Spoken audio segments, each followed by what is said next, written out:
What? Earlier, I bought you pregnancy test. Go check if you're pregnant or not. Okay.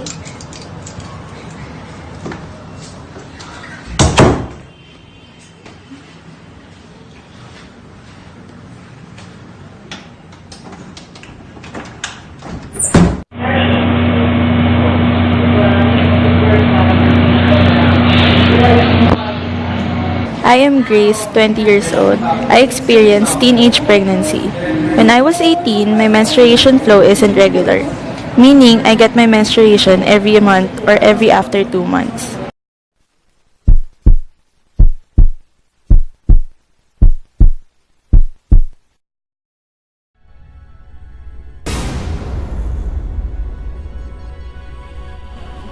I am Grace, 20 years old. I experienced teenage pregnancy.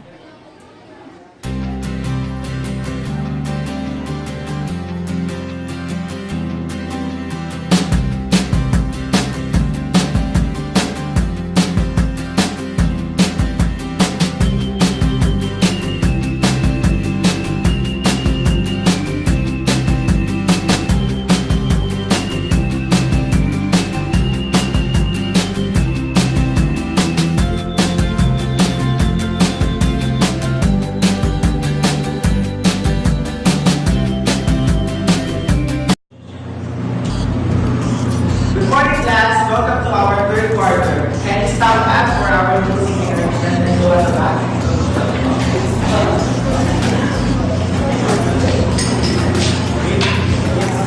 Alex, can you sit here?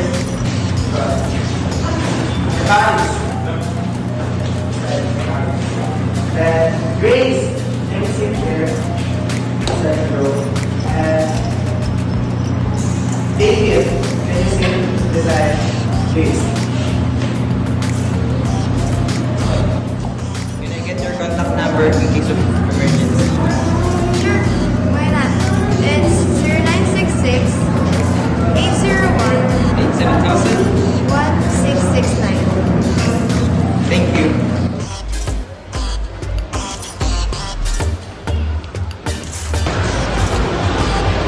Grace, You're there.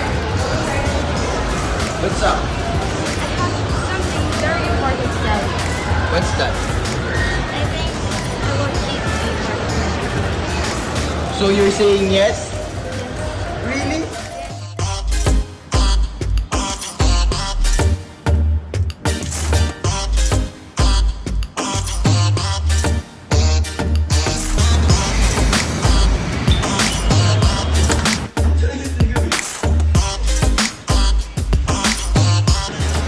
Hi, Nancy. It's David in there.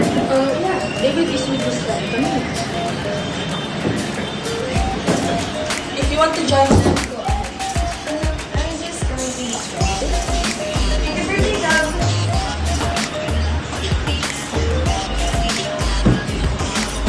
We'll just finish this. You can rest in my room.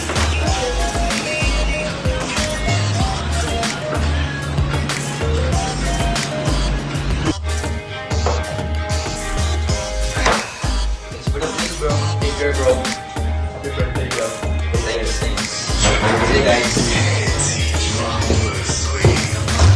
I'll just go back to my room. Sure, dude.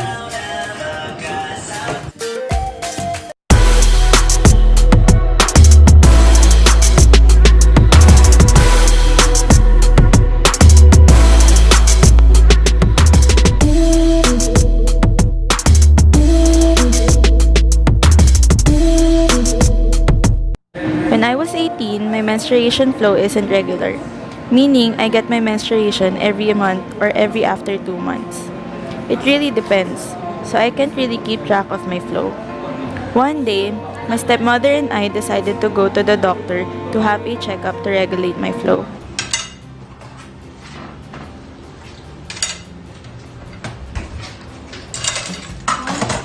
I haven't gotten my period for 3 months now. Aren't we going to the clinic to check it out? Isn't it natural? You're irregular, right? Maybe next month you'll have your period. Okay.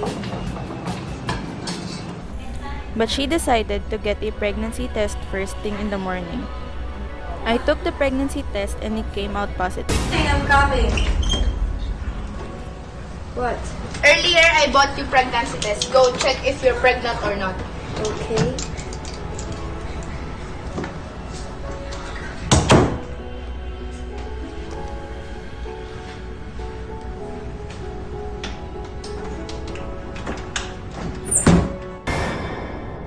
We decided to go to the hospital to get it checked right away. While having the ultrasound, they detected that I was 5 months pregnant already, and they told me that I was having a baby boy.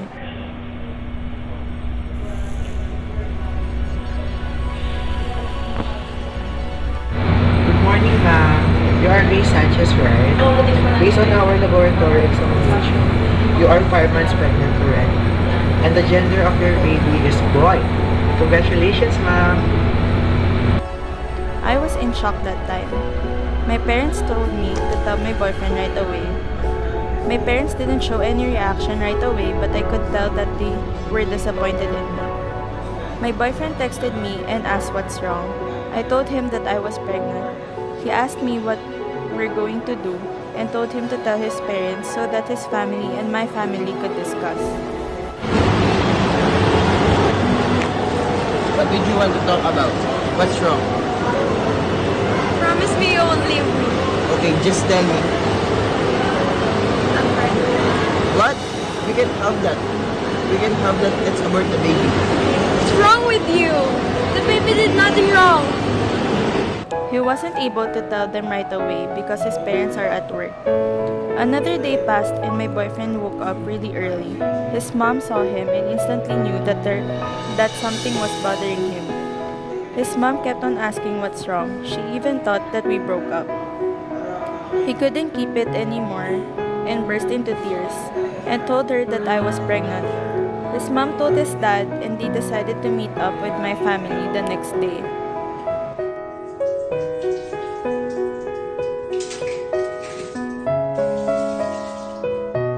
David, here's your breakfast.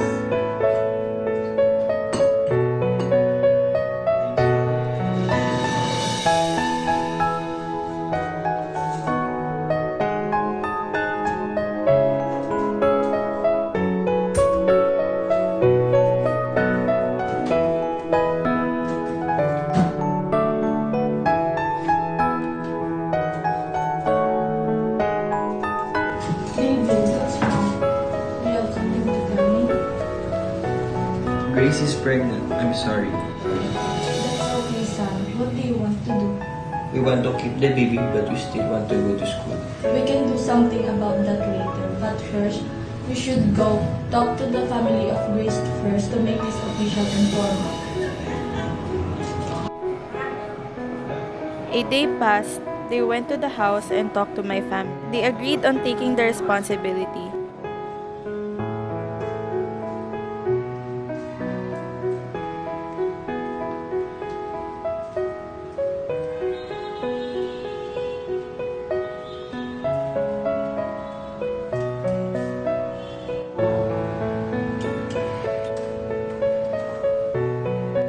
Please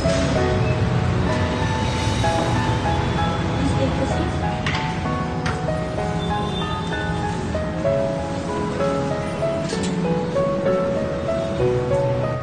Months passed and I was always getting contractions.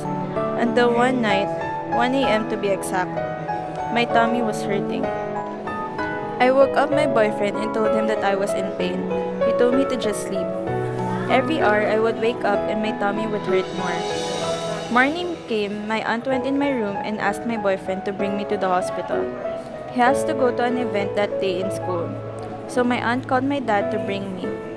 To be honest, my boyfriend and I thought that I was just having contractions. I didn't want to go to the hospital again. My boyfriend told me to wait for him until he gets home. He even talked to our baby. It was already 9 a.m. and I was debating whether I should go to the hospital or not.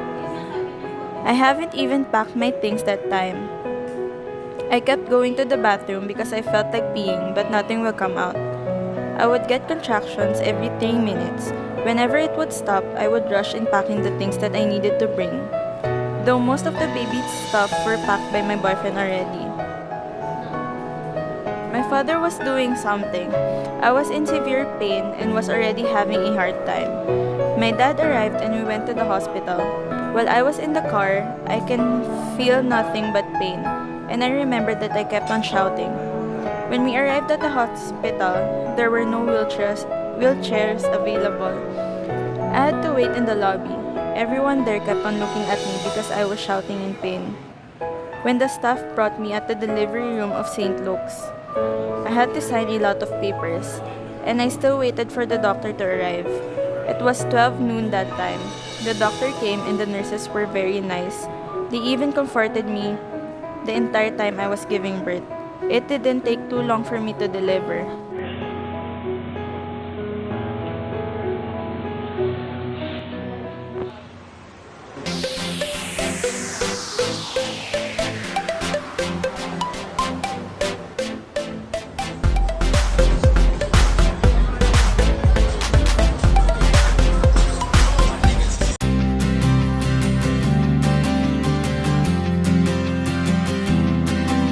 Did you thought of aborting a baby? Yes, but when I saw him while taking the ultrasound, I knew that I just couldn't. How are you able to go to school again? I wasn't going to school and stayed focused on my baby. I went the next school year when he is almost a year old. What did you learn with this experience? In that case, what can you advise to the youth? Actually, there is a negative and positive about teenage pregnancy. Positive because you are still strong enough and the age gap aren't that big. You get to bond with your child more and understand what they're going through. Negative because you aren't ready at all. You are not financially stable, you aren't employed, and you are still in school.